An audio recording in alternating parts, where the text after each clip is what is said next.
안녕하세요. 개인회생 파산 15년 경력, 법률로 마음을 치유하는 법률 테라피스트 김영용 검사입니다. 오늘 이 시간에는 개인회생 상담 전화 오시면 제일 궁금해하시고 성격이 급하신 분은 제일 먼저 물어보는 질문입니다. 검사님, 저는 한 달에 변제금 얼마 정도 내야 되나요? 이렇게 질문을 많이 주시거든요. 가장 중요한 부분이죠. 내가 개인회생이라는 것이 3년 또는 5년 동안 법원에 매달 변제금을 납부하고 나서 나머지 자녀 채무를 탕감받는 제도이니까 원 변제금이 얼마나 될지 이것이 상당히 중요한 부분입니다. 그래서 오늘은 변제금을 계산하는 방법이 그렇게 어렵진 않습니다.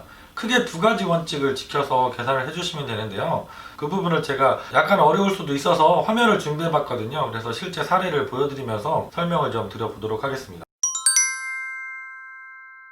제목은 개인회생 변제금 한 달에 얼마를 내야 하나요? 입니다. 개인회생은 크게 두 가지 원칙을 지켜서 변제금 산정하는 금액을 계산하게 되어 있는데요. 첫 번째는 가용소득 제공의 원칙이라고 합니다. 가용소득은 내가 쉽게 생각하면 내가 버는 돈 중에서 우리 가족 생활비로 쓰고 남는 돈, 이것을 가용소득이라고 합니다. 그래서 내가 빚 갚는 데 쓸 수 있는 돈, 이걸 가용소득이라고 하죠. 근데 문제는 여기서 법원에서 공제해주는 생계비가 상당히 좀 적다는 게 문제입니다. 가용소득은 계산하는 수식은 되게 간단합니다.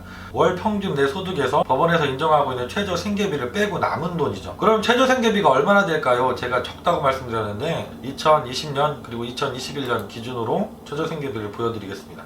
2020년 기준으로 하면 1인 가구는 105만원 정도 되고 2인 가구는 180만원 정도, 3인 가구는 232만원 정도 됩니다. 이게 이제 내년 1월 1일부터는 2021년도부터는 1인 가구는 109만 6천원, 2인 가구는 185만원, 3인 가구는 239만원, 이렇게 5만원에서 8만원 정도 인상이 되죠. 이게 매년 조금씩 올라가고 있습니다. 물가 상승률을 감안하고 여러 가지를 감안해서 올리고 있죠. 내년에 신청하시는 분은 조금 유리한 면이 있죠. 제가 그럼 사례를 간단하게 들어볼게요. 첫 번째 사례, 직장인이신데 소득이 300만원입니다.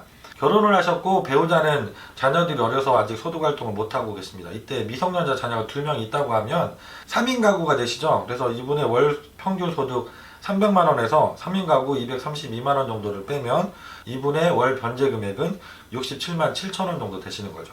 두 번째 사례, 이분도 직장인인데 소득은 250만원 정도 됩니다. 근데 결혼을 아직 안 하셔서 미혼이시라고 하면 이분은 월소득 250만원에서 1인 가구 생계비는 105만원 정도 되죠. 이걸 빼면 이분의 변제 금액은 144만원이 넘습니다.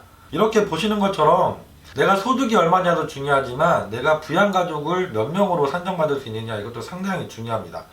그리고 여기에는 최저 생계비 이외에 추가 생계비라고 해서 월세를 거주하시면 주거비를 일정 부분, 그리고 가족 중에서 병원을 계속 다니고 계신 분이 있으면 그 병원비, 이런 것들도 공제를 일부 받으실 수가 있어요. 그래서 이건 전문가들과 상담을 받아보시면 좋습니다. 그리고 두 번째 원칙을 설명드리겠습니다. 청산가치 보장의 원칙이라고 합니다. 쉽게 생각하시면 내가 가지고 있는 모든 재산보다 내가 변제기간 동안 갚게 되는 총 변제 금액이 커야 된다. 재산보다는 더 많이 갚아야 된다는 원칙입니다. 여기서 한 가지 주의하실 점이 내 총 변제 금액이 단순하게 현재 가지고 있는 재산 가치보다 크면 되는 것이 아니라 총 변제 금액을 현재 가치로 환산하는 과정이 들어갑니다. 그래서 약간 복잡합니다. 그럼 청산가치에 포함되는 것들이 무엇이 있느냐? 흔히 우리가 재산이라고 하면 알 수 있는 것들입니다. 부동산, 자동차, 임차, 보증금, 보험, 예금, 사업을 하시는 사장님들은 사업장의 설비라든가 재고품, 비품, 이런 것들도 다 중급 가격을 산출해서 재산으로 잡게 되고요. 직장인들은 예상 퇴직금도 재산에 포함이 됩니다. 그리고 중요한 것은 내 재산뿐만 아니라 배우자 명의 재산이 있다고 하면 배우자 재산의 2분의 1도 청산가치에 포함을 하게 되어 있습니다. 그리고 항상 또 중요하고 주의할 부분이 있습니다. 법원에서는 최근에 발생한 채무의 사용처를 일일이 소명해달라고 보정 공고를 다 하시죠. 그 중에서 내가 정확하게 어디에 썼는지 정상적으로 지출했다고 소명하기 어려운 부분들, 이런 것들은 청산가치에 반영하라, 이런 보정 공고가 상당히 많이 나오시거든요. 그래서 내가 도박에 사용을 했거나 최근에 재산 처분했는데 편파변제, 친인척들 채무만 먼저 갚아줬거나 아니면 무상으로 다른 사람한테 내 재산을 넘겨줬거나 이런 행위들을 했을 때는 이걸 다 청산가치에 반영하라고 하기 때문에 청산가치가 상당히 높아져서 변제금액도 커질 수가 있습니다. 그래서 이런 부분도 상당히 주의를 하셔야 될 부분입니다. 그러면 아까 제가 서두에 잠깐 말씀드린 것처럼 청산가치, 내가 재산이 3천만 원이라고 하면 단순 계산으로 나는 3천만 원 이상만 갚으면 됩니까? 그렇진 않습니다. 말씀드린 것처럼 내가 3년 혹은 5년 동안 변제를 해나가기 때문에 물가도 상승하게 되고 3년 후에 변제하는 금액의 현재 가치를 지금으로 계산하면 조금 더 많이 갚으라는 것이죠. 이게 라이프니치 수치라는 아주 복잡한 수식이 있는데 간단하게 제가 계산을 해보니까 3년 36개월 변제 안으로 짜시는 분은 현재 재산의 107% 정도를 갚으시면 되고요. 60개월 5년으로 변제안을 짜시는 분은 현재 재산의 112% 정도를 변제하신다, 이렇게 생각을 하시면 됩니다.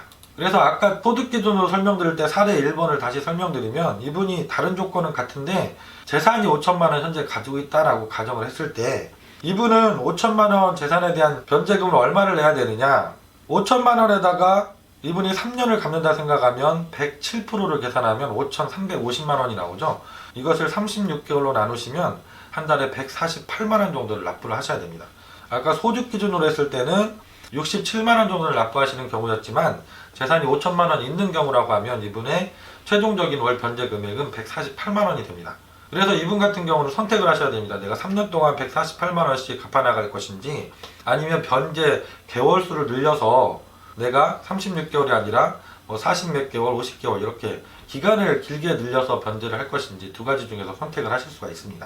결론적으로 말씀드리면 개인회생은 이렇게 크게 두 가지 원칙, 가용소득 제공의 원칙, 그리고 청산가치 보장 원칙, 두 가지 원칙을 지켜서 계산을 하는데요. 계산된 금액 중에서 큰 금액으로 월 변제금을 내신다, 이렇게 생각을 하시면 됩니다.